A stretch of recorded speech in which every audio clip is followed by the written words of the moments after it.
Pourquoi nos traumas restent-ils souvent enfermés dans notre corps même quand on essaie de les comprendre avec la tête? Comment notre corps peut-il devenir la clé pour libérer ces blessures profondes? Qu'est-ce qui se cache derrière ces tensions, ces douleurs, ces sensations parfois incompréhensibles? C'est ce que nous allons explorer aujourd'hui dans cet épisode. Je t'invite à explorer avec moi le rôle essentiel du corps dans la guérison intérieure. Je suis Laetitia, thérapeute et facilitatrice d'espaces de libération, de transformation et d'expansion. Ici, je partage des réflexions sur le corps, l'énergie, les émotions, la liberté d'être soi. Ce sont des pensées, des traversées et des expériences vécues. Chaque épisode est une invitation à renouer avec des parts de soi, à élever sa conscience, à se libérer, se révéler et rayonner. Si ce que je partage te touche, t'aide ou te parle, tu peux soutenir le podcast en lui laissant 5 étoiles, un commentaire ou en le faisant connaître autour de toi. Merci pour ton soutien précieux. Et maintenant, place à l'épisode. Chers auditeurs, chères auditrices, hello la tribu, j'espère que vous allez tous et toutes très bien, que vous avez passé une belle semaine et que votre fin de semaine s'amorce bien aussi. Aujourd'hui, nous allons explorer un sujet qui est au cœur de mes pratiques, qui est au cœur de ce que je vous propose comme accompagnement, c'est-à-dire le retour au corps comme véritable pont et véritable clé pour comprendre et guérir ses traumas et ses blessures. Donc c'est un sujet que je vais essayer de vous expliquer le plus possible ici aujourd'hui et vous montrer la vision globale du corps, comment il peut vous aider vraiment à vous libérer, à vous révéler et à rayonner pleinement en vous libérant de tout ce qui vous entrave, de tous les blocages, de tous ces traumas, de tous ces schémas limitants.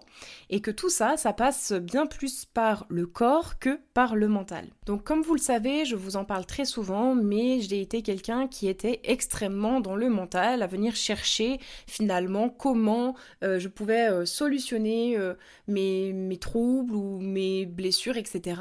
en réfléchissant, en lisant, en parlant beaucoup, en parlant.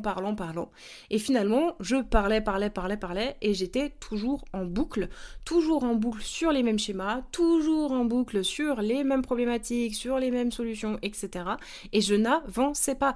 La réalité des choses, c'est que ça ne m'a pas fait avancer. Alors oui, il y avait des petites prises de conscience parfois, mais c'était tellement long, et puis en plus derrière, j'avais pas les clés de compréhension pour pouvoir vraiment l'ancrer dans mon quotidien et l'intégrer dans mon quotidien. C'était vraiment ça qui faisait que j'étais toujours au même point de départ, malgré toute la conscience, la soi-disant compréhension que j'avais de moi-même et de certains sujets que j'avais. Et c'est là où pour moi passe cette valeur fondamentale que on doit passer à un moment donné par le corps. Ça ne veut pas dire que parler, lire, etc. est inutile pleinement, mais c'est-à-dire que si on fait que ça, je pense qu'on se coupe d'une grosse partie de notre pouvoir de guérison et de notre pouvoir créateur. Parce que le corps, c'est ce qui nous permet d'expérimenter la matière, c'est ce qui nous permet d'ancrer les choses, c'est ce qui nous permet de faire des choses, c'est ce qui nous permet d'intégrer les choses. Et à mon avis, quand on ressent les choses dans son corps, on ne peut plus faire autrement. La conscience passe à un niveau supérieur parce que c'est incarné, c'est dans nos cellules, ça vibre à l'intérieur de nous. C'est pas juste le comprendre mentalement, c'est pas se faire une image de la prise de conscience, pas se faire une image de la chose, c'est vraiment la ressentir. Et une fois qu'on la ressent, pour moi, c'est intégré. Parce qu'une fois qu'on la ressent, on peut vraiment derrière se dire « ça y est, je ressens la paix ». Par exemple, typiquement, moi, dans mon expérience, je n'avais jamais ressenti ce que c'était vraiment d'être en paix intérieurement. Une fois que je l'ai ressenti, je me suis dit « waouh, c'est ça la paix ». Bah ça y est, je le ressens, donc en fait, je sais y accéder maintenant. En fait, c'était comme si j'avais une route en moi, un chemin, et que il y avait un énorme arbre qui est tombé dessus, et ça a sectionné la route. Et du coup, je voulais accéder à la paix, et j'avais toutes les clés de compréhension, j'avais lu plein de choses sur le sujet, je savais comment faire, blablabla. Et en fait, la route, elle est quand même pétée. Et en fait, en arrivant au moment où c'est cassé, je me retrouvais toujours bloquée par ce même mur, par ce même tronc d'arbre qui avait cassé la route et je pouvais pas avancer. Or, le jour où je suis allée profondément vivre à l'intérieur de moi et que j'ai senti me traverser cette paix intérieure, c'est comme si en fait la route avait été réparée. Et c'est comme si à ce moment-là, j'avais réussi à comprendre ce qui me manquait, le petit truc en plus, qui en fait a fait toute la différence. Et qui a fait que, je peux réactiver cette paix maintenant. Je sais, la route, je l'ai faite une fois. Je l'ai traversée une fois. Donc, je peux le refaire, en fait. Et donc, pour moi, c'est exactement ce que j'enseigne dans les pratiques d'activation Kundalini, de breathwork et d'autres. Et même dans le sport, hein, comme je faisais avant, même dans les pratiques de souplesse que je vous propose parfois, c'est vraiment de venir traverser. C'est vraiment de venir traverser cette route pour la ressentir pleinement. Une fois que tu l'auras marché, une fois, tu sauras la remarcher une deuxième fois, puis une troisième, etc., etc. Et en fait, c'est en traversant cette route que ça se fait. Et non pas en mentalisant ou en parlant de cette route. C'est comme si tu étais sur cette route et que tu disais tous les 4 matins, oui, ben moi je sais que tu vois, t'es devant ce tronc d'arbre, mais je sais hein, que j'ai une blessure de l'abandon, puis une blessure de rejet, puis je sais que je ressens ça, souvent c'est ce qu'on me dit, donc c'est pour ça que je prends ces exemples. Donc voilà, je sais que ça me fait réagir comme ci, comme ça, etc. Ouais, super, tu sais, t'as pris conscience, t'as déjà fait un premier gros step sur ton éveil parce que t'as pris conscience de tes schémas. Contrairement à peut-être quelqu'un qui est encore à ce stade de je n'ai pas remarqué dans ma vie que ce schéma se répète, je n'ai pas remarqué qu'en fait à chaque fois c'est la même chose, je me sens abandonnée. Donc en fait ça vient taper sur cette blessure parce qu'en fait en moi il y a ce truc d'abandon, ça vient se répéter dans ma vie sous différents visages, sous différentes formes, mais à chaque fois c'est la même chose, ça me fait ressentir la même chose et j'attire la même chose. Donc ça c'est différent. Là toi tu as passé ce step-là, tu as pris conscience, et tu parles de ton problème comme si c'était quelque chose en plus qui te définissait. Et ça c'est le truc aussi que j'ai envie qu'on dépasse grâce aux pratiques corporelles, c'est que ce truc-là ne te définit pas. Ça veut dire que tu n'es pas, en fait, tu n'es pas une blessure d'abandon, etc. C'est simplement que à un moment donné de ton histoire, que ce soit durant ta vie adulte ou adolescente ou enfante ou même intra-utérine, voire si on y croit à des vies antérieures, c'est que tu as vécu cet abandon. Donc nous sommes bourrés. Finalement, même dans le transgénérationnel, tu peux aussi prendre dans tes cellules, ton ADN, des choses qui étaient là dans les cellules, l'ADN de ta famille, de ton transgénérationnel, et le porter ensuite. Donc, ce qui veut dire que nous sommes tous porteurs de quelque chose.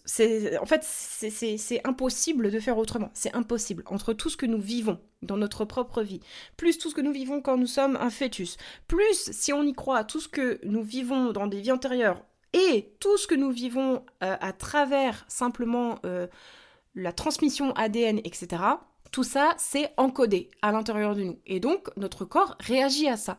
Notre corps réagit à ça. Donc maintenant que tu es face à ce tronc d'arbre et que tu te dis bah oui voilà moi j'ai cette blessure de l'abandon, elle se réactive parce que voilà tu vois j'ai toujours les mêmes relations qui sont, c'est les mêmes schémas, etc.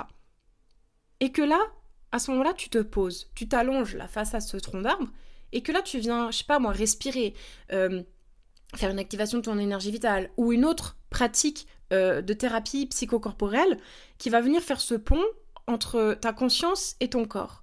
D'un coup, ton corps se met à traverser le traumatisme. Il se met à traverser ta blessure. C'est-à-dire que tu vas arriver à un moment où tu vas ressentir des émotions.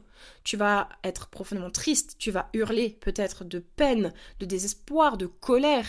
Peut-être que tu vas ressentir ton corps trembler parce qu'il y a ton système nerveux qui a enregistré un stress énorme vis-à-vis de cet abandon. C'est quelque chose d'extrêmement douloureux pour lui et stressant. Donc il va se mettre à faire des spasmes, à bouger, à vouloir se libérer.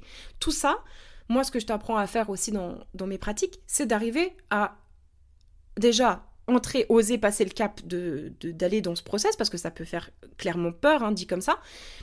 Ça peut amener de l'appréhension et c'est tout à fait normal parce qu'on n'a pas envie, c'est un instinct un peu entre guillemets de survie du mental, de notre cerveau protecteur, de pas revivre ce trauma. Donc c'est un peu contre sa nature à lui. Donc il va amener de la peur parce que c'est sa contre-nature à lui de dire attends, je vais aller faire ça, mais je vais revivre mon trauma. Donc non, en fait, non.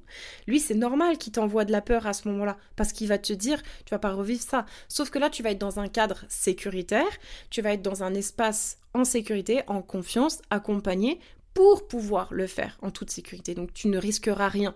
Et donc c'est ce moment-là où tu vas dépasser ta peur de ce mental qui va vouloir t'empêcher d'aller retraverser ça, que tu vas laisser la place à ton corps de s'exprimer à travers un pur lâcher-prise, de la confiance, de la sécurité. Ça va t'aider à mettre ton système nerveux dans un état juste d'apaisement, de sécurité, suffisamment pour qu'il puisse se sentir prêt à libérer ce qu'il a besoin. Et donc à ce moment-là, ton corps va s'exprimer.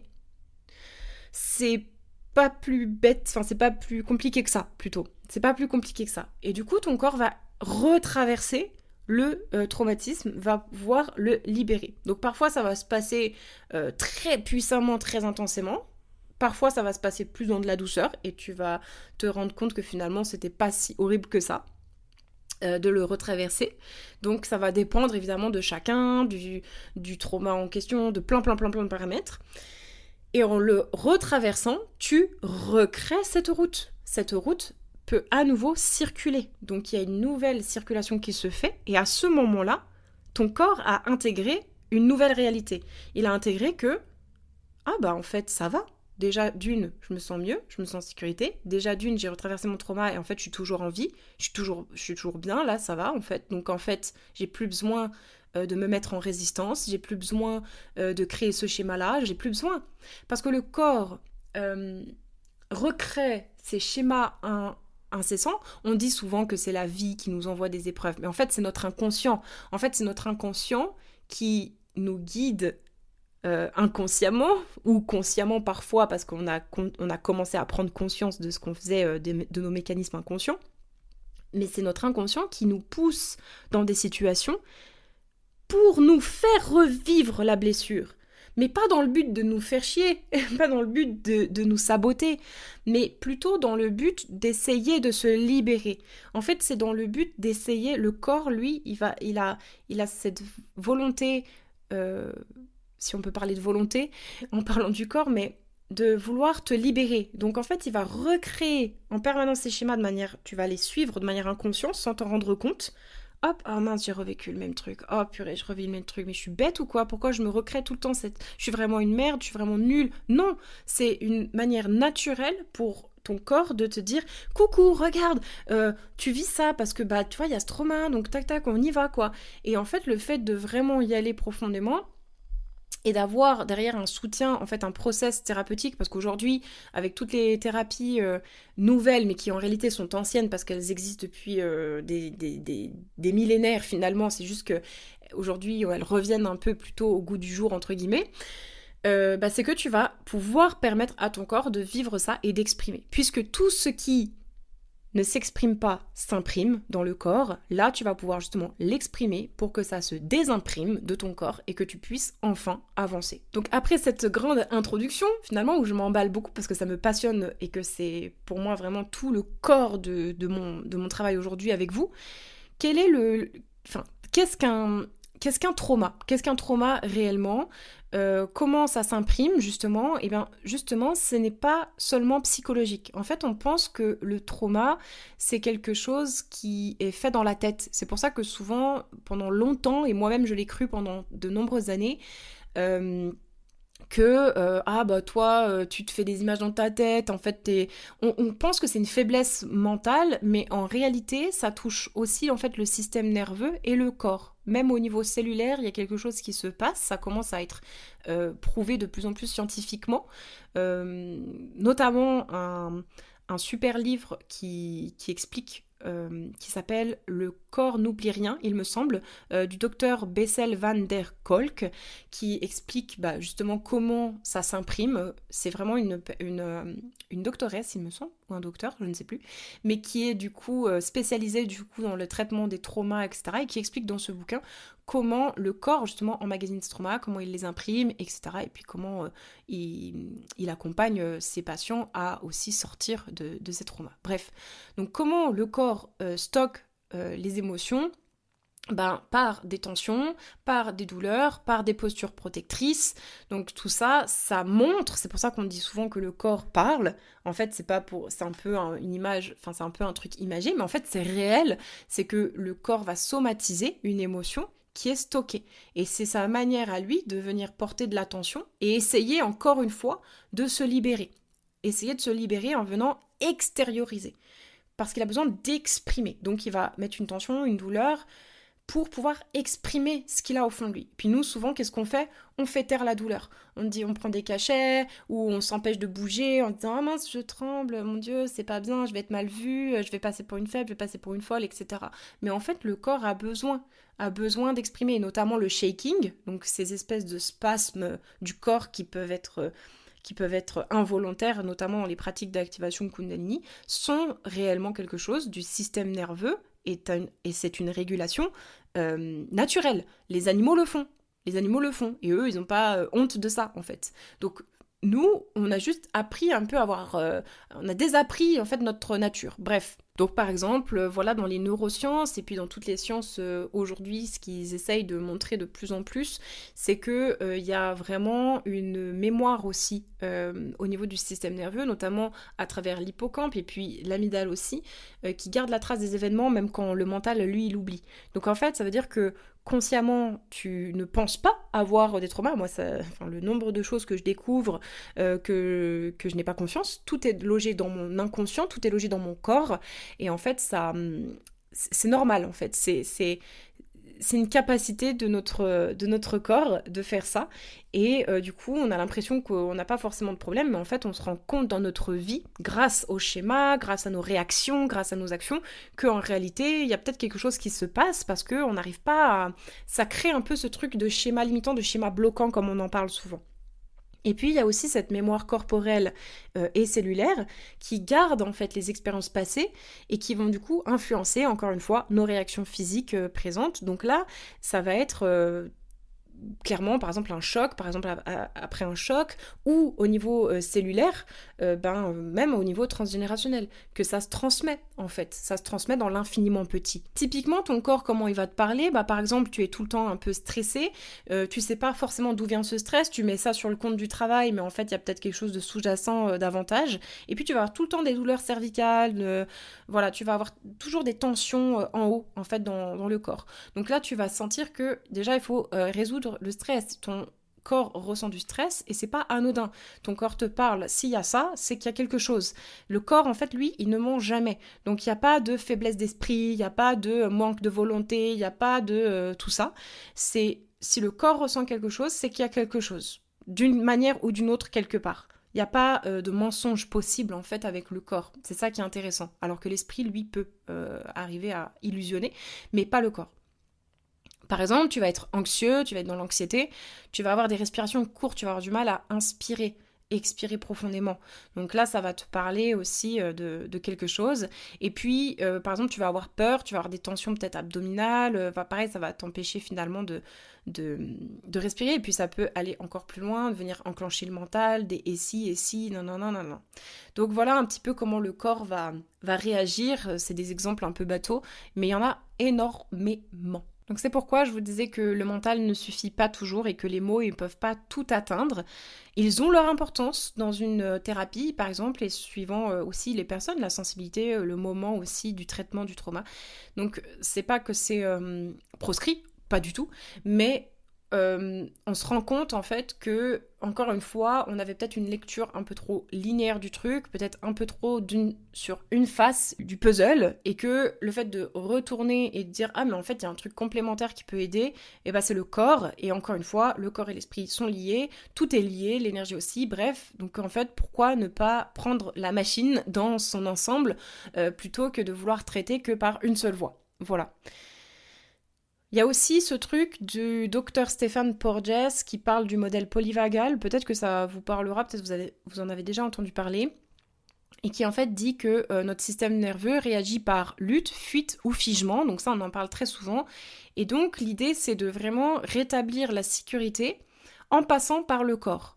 Finalement, si on a un système nerveux qui est tout le temps en lutte, ou se met en état de fuite ou de figement, c'est qu'il ne se sent pas en sécurité. Et donc c'est qu'il y a impossibilité d'aller sous les couches plus profondes. C'est pour ça que je vous parle toujours que la base de mon travail et des espaces que je crée, c'est la sécurité. C'est la sécurité que vous pouvez ressentir pour pouvoir lâcher prise. S'il n'y a pas cette sécurité, il n'y aura jamais de lâcher prise et le système nerveux, le corps ne sera pas prêt à aller plus loin. Et ensuite, il y a aussi un process personnel intérieur qui peut prendre un peu de temps. Par exemple, dans les séances de breathwork et d'activation Kundalini, au début, on peut avoir peur de venir, puis on passe cette peur, on vient. Donc on se sent... Ça veut dire que déjà, entre le cap, en fait, entre je n'ose pas venir et je viens, déjà, il y a une sécurité intérieure qui s'est apaisée, il y a le système nerveux qui est prêt. Donc là, c'est pour ça qu'on dit souvent en mode spiritualité, tu ressens l'appel, tu es prêt. Mais en fait, c'est juste, ok, là, ça y est, je me sens suffisamment en sécurité pour y aller. Peut-être parce que je t'ai rassuré à travers mes mots, peut-être que tu as vu des témoignages, donc ça t'a rassuré. Peut-être que tout simplement tu es prête parce que dans ta vie il y a un peu moins de chargement et du coup tu te sens prête à pouvoir aussi encaisser ça. Donc du coup tu te sens prête. À ce moment-là, je dis prête, pardon, prêt aussi. Hein, bien sûr, c'est pas que réservé aux femmes, mais j'ai l'habitude de parler au féminin depuis des années. Du coup, tu vas te sentir prête ou prête et tu vas venir. Déjà, premier step au niveau de la sécurité de ton système nerveux, il se sent déjà un peu plus prêt à encaisser et tout. Ensuite, une fois que tu es sur place, je parle vraiment de mes espaces, mais voilà, c'est pareil pour autre chose, tu vas passer un nouveau step. Et là, l'idée, ça va être de créer un espace, autant toi que moi, pour que ça puisse bien se passer et que tu puisses te sentir le plus en ouverture possible pour que ton corps puisse expérimenter ce qu'il a besoin d'expérimenter le jour J. Parfois, ça peut prendre du temps. Parce que parfois, il y a tellement quelque chose qui est là depuis longtemps, qui est emmagasiné depuis longtemps. Donc déjà, d'aller le recontacter, ça demande du temps d'aller les chercher dans les couches en profondeur. Donc le corps va faire les choses toujours en respect de ton système nerveux et de toi-même. C'est pour ça qu'on dit toujours, en mode un peu spirituel, entre guillemets, ouvrez les guillemets, tout est juste, tout ce qui a été libéré aujourd'hui est juste et c'était ce dont tu avais besoin aujourd'hui, etc. C'est un peu pour dire, c'est un peu une phrase un peu mystique, mais qu'en fait, voilà comment elle est expliquée en fait. C'est-à-dire que le système nerveux va jamais aller là où tu n'es pas prêt à encaisser parce qu'il a besoin de se sentir en sécurité. Donc plus tu vas faire par exemple des activations Kundalini, plus aussi tu vas te sentir en sécurité parce que tu es dans un process engagé. Donc petit à petit tu vas t'ouvrir, tu vas ressentir et tu vas faire les choses step by step. Et peut-être que tu as besoin de cette douceur-là parce que peut-être que trop de puissance d'intensité sera néfaste pour ton avancement. Donc c'est important aussi de bien accepter ça, d'accepter le temps. Et je dis ça en connaissance de cause parce que je suis quelqu'un qui a tendance aussi en général à vouloir aller plus vite que la musique, un peu frustrée, impatiente et tout. Et en réalité, la douceur fait tellement de bien et c'est aussi dans cette douceur qu'il y a les plus grosses transformations parfois. C'est pas que dans l'intensité et la puissance, etc. Donc respecter ton énergie, ton corps, ton système nerveux, ça passe aussi par ça. Accepter que, encore une fois, de lâcher prise, de lâcher le contrôle et de laisser ton corps faire, de laisser ton corps gérer. C'est lui qui va t'aider à ouvrir les bonnes portes au bon moment et voilà. En gros, redonner vraiment le pouvoir à son corps, à cette intelligence de vie. Et aujourd'hui, on voit à quel point, d'ailleurs, je fais une petite aparté, mais on voit à quel point toutes ces pratiques qui aujourd'hui sont étudiées scientifiquement, etc., portent leurs fruits et sont extrêmement efficaces. La respiration consciente, notamment le yoga, le breathwork et l'activation Kundalini ont moins d'études parce qu'elles sont un peu plus nouvelles, mais vont par l'avenir avoir de plus en plus d'études également, et elles auront également aussi le même statut à Harvard Medical School, etc. Et en fait, on voit que il y a une réduction prouvée des symptômes de stress post-traumatique grâce en fait au mouvement libre, à la méditation corporelle. En fait, le mouvement, le corps aide vraiment. Donc voilà, c'était une petite aparté pour dire que vraiment ces thérapies somatiques, ces thérapies psychocorporelles sont vraiment pour moi quelque chose d'extrêmement efficace. Et en tout cas, pour ma part, j'ai vraiment trouvé ma thérapie. J'ai vraiment trouvé là-dedans ma forme de thérapie pour pouvoir vraiment avancer. Ça faisait des années que je cherchais quelque chose et je n'avais confiance en rien et je pense que c'était un bon instinct, une bonne intuition, et aujourd'hui avec tout ce qui existe et tout ce que j'ai découvert parce que je ne connaissais pas tout ça avant, et ça m'a ouvert les portes de tellement de choses que je peux dire aujourd'hui par ma propre expérience et ma propre expérimentation que c'est très efficace. Bien sûr, je reste je pense que ça peut ne pas convenir à tout le monde, hein, c'est possible, mais je pense que ça peut convenir quand même au plus grand nombre parce que j'ai l'impression que c'est quand même scientifique. En fait, ça repose sur des données tangibles avec le système nerveux, etc., qui sont étudiées aujourd'hui. Et du coup, je pense que nous sommes quand même tous et toutes dans le même fonctionnement. Nous fonctionnons tous avec le même système nerveux, le même corps en fait, dans les grandes lignes quoi quand même. Donc du coup, c'est pour ça que ces thérapies-là montrent beaucoup d'efficacité et se déploient énormément aujourd'hui. Alors pour terminer cet épisode, je voulais te donner quelques conseils pratiques pour pouvoir écouter peut-être ton corps, commencer à renouer avec ce contact-là, avant de venir mettre les pieds peut-être dans un espace plus profond. Mais si tu ressens l'appel, encore une fois, je suis là pour toi et les espaces sont ouverts à toi avec grande joie et plaisir. Je t'accompagnerai. Donc le premier conseil que je te donnerais, c'est de prendre un moment chaque jour pour scanner tes sensations physiques sans jugement. Donc c'est vraiment te poser dans un endroit calme, d'être avec toi-même, de te créer un espace de silence, de fermer les yeux et de juste entendre, écouter toutes tes sensations physiques du moment, sans les juger, sans les interpréter, juste les ressentir. Ah bah tiens, là je ressens des fourmillements, ah bah tiens, là pas, ah bah tiens, là je ressens une douleur, ah bah tiens, ma respiration elle est comme ci, elle est comme ça. Et de pas juger, de pas interpréter. Rien que ça déjà, ça va te permettre de pouvoir écouter ton corps, de venir te réancrer à l'intérieur et de pouvoir ouvrir certaines portes en fait, de sensations, d'intuition, de venir ressentir. Ensuite, le deuxième conseil que je te donnerais, c'est de respirer profondément pour activer ton système nerveux parasympathique. Donc ça te permet de vraiment pouvoir te reposer pleinement et d'améliorer ta régénération et ta récupération. En général, de manière générale, dans la majorité, on est tous beaucoup plus dans le système sympathique que le système parasympathique. On vit quand même sous stress, sous adrénaline en permanence, sous dopamine, enfin voilà.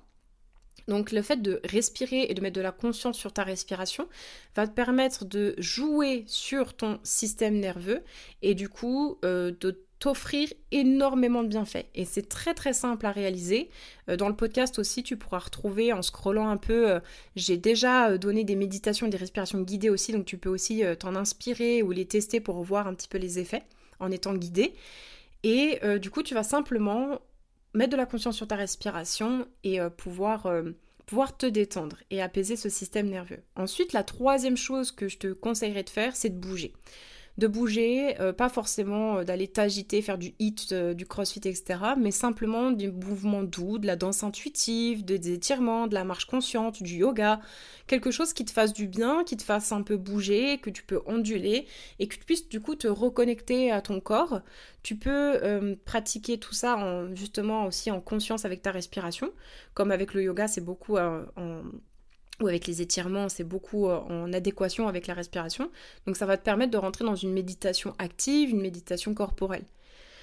La quatrième chose que je te conseillerais de faire pour pouvoir écouter mieux ton corps, c'est d'accueillir les émotions qui remontent, même si elles sont inconfortables, comme véritablement un message de ton corps et rien de plus. Pas forcément t'identifier à cette émotion, mais simplement le prendre comme un message qui est là et qui est à exprimer et à accueillir simplement comme il est. Et donc de pas retenir. De pas retenir ou d'avoir de te dire que c'est honteux ou que c'est pas bien ou te juger ou te dire que t'es faible ou quoi que ce soit, mais simplement te laisser traverser, donc pleurer à chaudes larmes si t'as besoin de pleurer, crier si t'as besoin de crier, etc.